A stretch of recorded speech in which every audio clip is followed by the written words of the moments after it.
तुलसी कृत रामचरितमानस में मंगलकारी राम कथा के अंतर्गत आज हम बारात अयोध्या में जब लौट आती है तो रात्रि में किस तरह से व्यवस्थाएं की गई हैं उसको यहाँ हम सुनेंगे।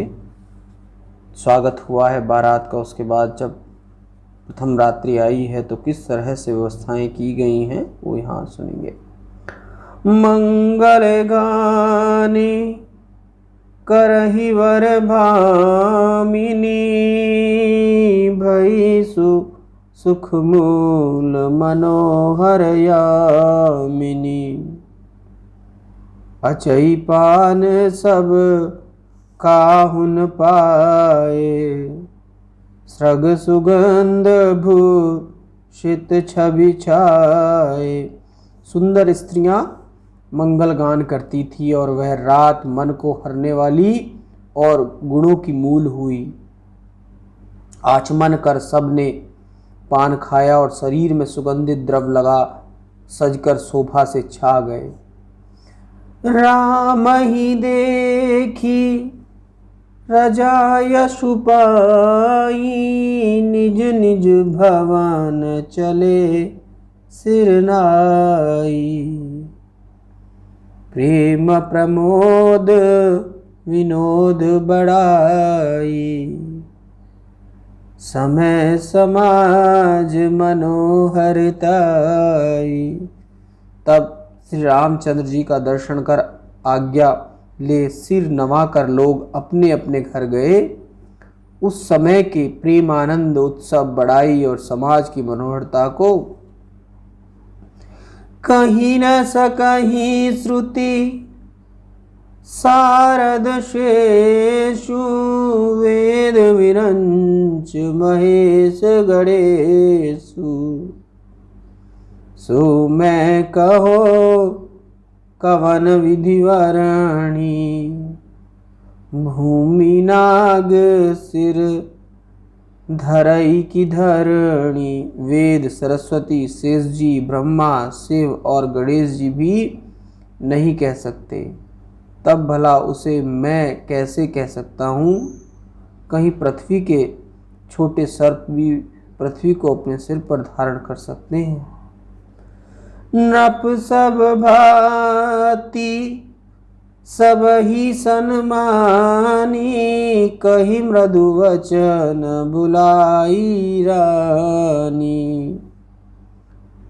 बधुलर कीनी पर घर आई, राखौ नयन पलक की नाई। राजा दशरथ ने सब भांति सबका सम्मान कर मीठी वाणी से रानियों को बुलाकर कहा कि यह लड़कियां पराए घर में आई हैं, इनकी रक्षा नेत्रों की पलक के समान करती रहना। लड़का श्रमित उनीद वश शयन करावहु जाए, अस कही गए विश्राम ग्रह राम चरण चित लाए। और ये लड़के भी थक कर निंद्रा के वश हो रहे हैं, सो जाकर इन्हें शयन कराओ। ऐसा कहकर राजा श्री रामचंद्र जी के चरणों में चित्त लगाकर विश्राम गृह में चले गए।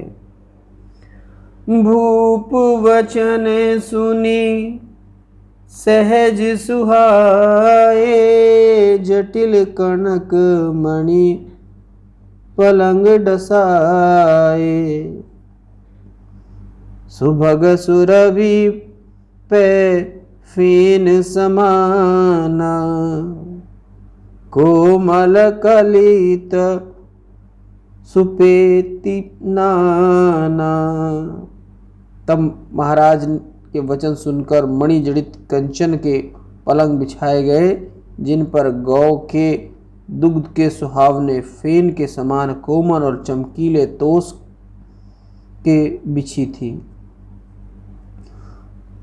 उपबरहन बर बरनी न जाई, सृग सुगंध मणि मंदिर माही। रतन दीप सुठी चारु दोवा, कहत न बनई जान जेहि जोवा, उस पर उत्तम तकिया लगी हुई थी जो वर्णन नहीं किया जाता। रत्नों के सुंदर दीप जल रहे थे, बड़े सुंदर चदोवे, कहते नहीं बनता, जिसने देखा है वही जान सकता है। सेज रुचिर रची रामी उठाए, प्रेम समेत पलंग बैठाए। आज्ञा पुनि पुनि भाइन दीहि, निज निज सेज शयन सब कीहि। इस प्रकार सुंदर सेज सजाकर श्री रामचंद्र जी को उठाकर प्रेम सहित पलंग पर सुला दिया गया। जब श्री रामचंद्र जी ने भाइयों को आज्ञा दे दी तो वे अपने सैया पर जाकर सोए। देखी श्याम मृदु मंजुल गाता, कहीं सप्रेम बचन सब माता। मारग मारग जात भयावन भारी, केहि विधि तात ताड़िका मारी। तब श्री रामचंद्र जी के उस कोमल और सावरे शरीर को देखकर माताएं प्रेम से पूछने लगी, हे पुत्र, मार्ग में जाते हुए उस भयावनी ताड़का को तुमने किस प्रकार मारा? घोर निशाचर विकट भट समर गनई नहीं काहू, मारे सहित सहाय किमी खल मारीच सुबाहु। वे मारीच और सुबाहु नामक भयंकर राक्षस और कुटिल योद्धा, जो बड़े ही दुष्ट और वीर थे कि जो समर में किसी को नहीं गिनते थे, उनको सहायकों सहित तुमने कैसे मारा? मुनि प्रसाद बलितात तुम्हारी, ईश अनेक कर बरे टारी। मख रखवारी करी दुहु भाई, गुरु प्रसाद सब विद्या पाई। हे प्यारे, मैं तुम्हारी बलि जाऊं? मुनि विश्वामित्र की कृपा ने तुम्हारे अनेक संकटों को टाला है, तभी तो उनके मख की रक्षा कर गुरु प्रसाद से दोनों भाइयों ने सब विद्या प्राप्त की। मुनिति तरी लगत पग धूरी, कीरति रखी कीरति रही भुवन भरी पूरी। कमट पीठ पवि कूट कठोरा, नृप समाज में है शिव धनु तोरा। और तुम्हारे चरणों की धूली लगते ही अहिल्या तर गई। यह यश समस्त भूमंडल में भर गया, जो वज्र से भी कठिन था। उस महादेव जी के धनुष को तुमने तोड़ दिया। विश्व विजय यश जान की पाई, आए भवन ब्याही सब भाई। सकल अमानुष कर्म तुम्हारे, केवल कौशिक कृपा सुधारे। जिसको तोड़ने से संसार की जय समेत जानकी को पाए और भाइयों सहित ब्याह कर घर आए हो, तुम्हारे ये सभी कर्म देव स्वरूप हैं, जो केवल मुनियों की कृपा से हुए हैं।